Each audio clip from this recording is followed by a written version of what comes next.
Na que vivimos a maior aldraxe a Galicia dende fai moito tempo. Porque só así se pode cualificar o acordo para a transferencia da P9 aprobado o pasado martes no Congreso. Un acordo que modifica e desvirtúa por completo o texto aprobado na Cámara Galega e que dinamita a unanimidade acadada por todos os grupos políticos. E o máis grave de todo é que esta aldraxe, a Galicia, foi bendecida por dous galegos. Pola señora Pontón, a líder nacionalista que traizoou a súa nación, e polo señor Besteiro, unha vez máis, o máis servil vasalo de Pedro Sánchez. E como rezo dito, unha imaxe vale máis que 1000 palabras. Permitan que lles amose o texto aprobado por unanimidade nesta Cámara. En vermello, o texto que foi eliminado polo acordo de PSOE-BNG. En azul, o texto que se mantén, o escasísimo texto que se mantén. Os galegos xulgarán se este é ou non é o acordo que saiu aprobado por unanimidade do Parlamento de Galicia. Esta é a aldraxe que antes lles mencionaba. Este é o pacto entre traidores co que PSOE e BNG pretenden que Galicia pague máis para que Pedro Sánchez aforre unha vez máis a costa do peto dos galegos. E como se pretende materializar? Pois mire, elimínanse as obrigas económicas do Estado, no caso de nulidade das prórrogas de concesión da Unión Europea.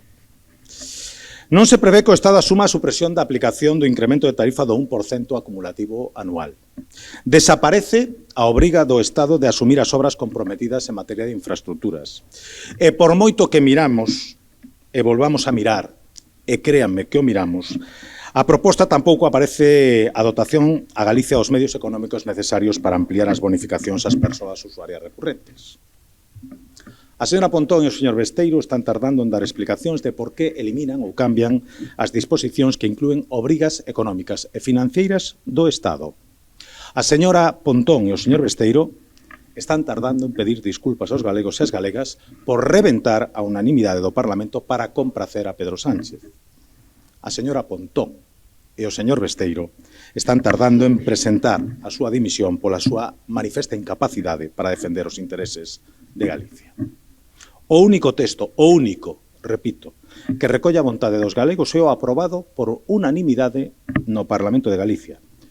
Porque nel se elimina a suba das peaxes durante 20 anos aprobada polo goberno Zapatero. Porque nel o goberno central faise cargo das obras de mellora necesarias e xa comprometidas. Porque nel se recollen máis bonificacións estatais para camións, viaxes nocturnas e familias numerosas. E porque nel tamén todas as consecuencias que fosen alleas a Galicia son asumidas polo goberno central. Que pasa coa nova proposta que nacionalistas e socialistas nos queren vender como a que mellor defende os intereses de Galicia? Pois que todas esas garantías desaparecen. Todas. Unha a unha. Canto vale a palabra da señora Pontón e do señor Besteiro que en función de se están en Galicia ou en Madrid votan unha cousa ou a contraria? Pois vale tanto como a presunta honradez do señor Pedro Sánchez. Nada. Unha vez máis, moi feros aquí e moi mansiños en Madrid. E por iso vimos de presentar unha nova iniciativa no Parlamento para retornar á posición común de país que nunca se debeu romper. Para que se respete literalmente o aprobado por unanimidade en Galicia. Para que non implique para Galicia a asunción de cargas económicas, débedas ou compensacións derivadas de decisións adoptadas previamente polos distintos gobernos estatais. Para que se garanta que as bonificacións actualmente vixentes continúan sendo financiadas polo Estado.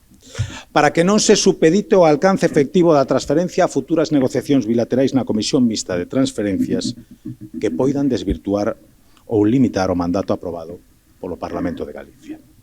Para que se recoñeza a plena capacidade da Xunta para a xestión integral da infraestructura, incluindo a planificación, a explotación, a conservación e a definición da política tarifaria da autoestrada. Dito todo isto, é fundamental que esta transferencia veña acompañada dos recursos económicos imprescindibles para a súa xestión e para manter todos os compromisos adquiridos ata agora. Imos darlle unha nova oportunidade, pero o que está claro é que tanto nacionalistas como socialistas prefiren pregarse aos intereses de Pedro Sánchez antes que aliñarse cos intereses de Galicia. E custa de entender, Con todo o que estamos vendo esta semana, custa entender que alguén considere unha boa idea aliñarse con Pedro Sánchez.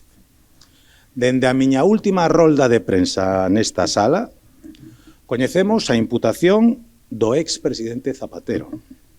A UCO allanou a sede do Partido Socialista en Ferraz. O xuíz requeriu a presencia inexcusable no xulgado da muller do presidente do goberno. E vimos tamén o seu irmán sentado no banquillo dos acusados. E a resposta do goberno ante todo isto foi o insulto e a descualificación. Na España de Pedro Sánchez, o goberno protexe a presuntos delincuentes e acusa aos que perseguen o delito, e eu quero deixalo ben claro. Non existe unha confabulación de xuíces, fiscais e policías para perseguir ao PSOE. O que existen son sólidos indicios de que o PSOE confabulou para perseguir a xuíces, fiscais e policías e boicotear así o seu traballo.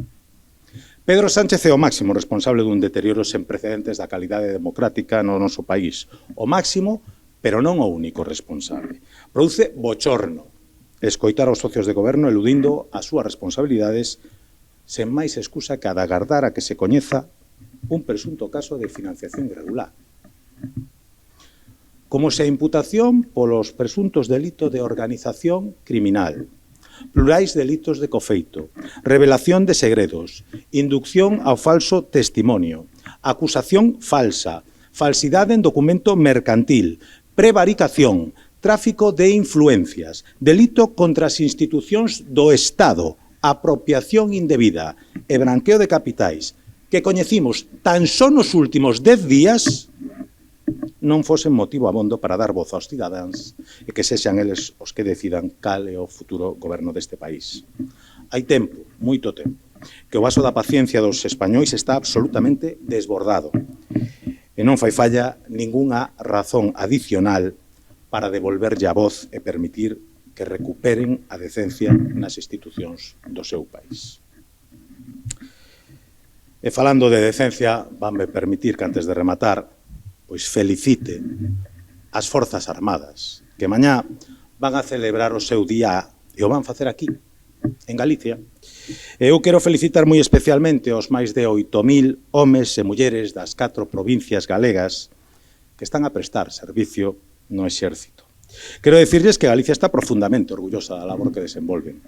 Vense xa colaborando na extinción dos lumes no noso país, vense xa representando o mellor dos nosos valores nas múltiples misións de paz desenvoltas ao longo de todo o mundo, protexendo aos nosos pescadores de piratas e secuestradores, despregándose durante a pandemia para protexer do virus a poboación ou auxiliando, por exemplo, os afectados da terrible dana que sufriu Valencia. Estamos moi orgullosos deles. Eu agardo que, aproveitando os actos conmemorativos que van ter lugar en Galicia, todos os grupos desta Cámara aproveiten para recoñecer o destacado labor que desenvolven as nosas Forzas Armadas. Dende logo, eu creo que o teñen máis que merecido. E pola miña banda, máis nada, quedo á súa disposición para calquera aclaración ou pregunta sobre este ou calquera outro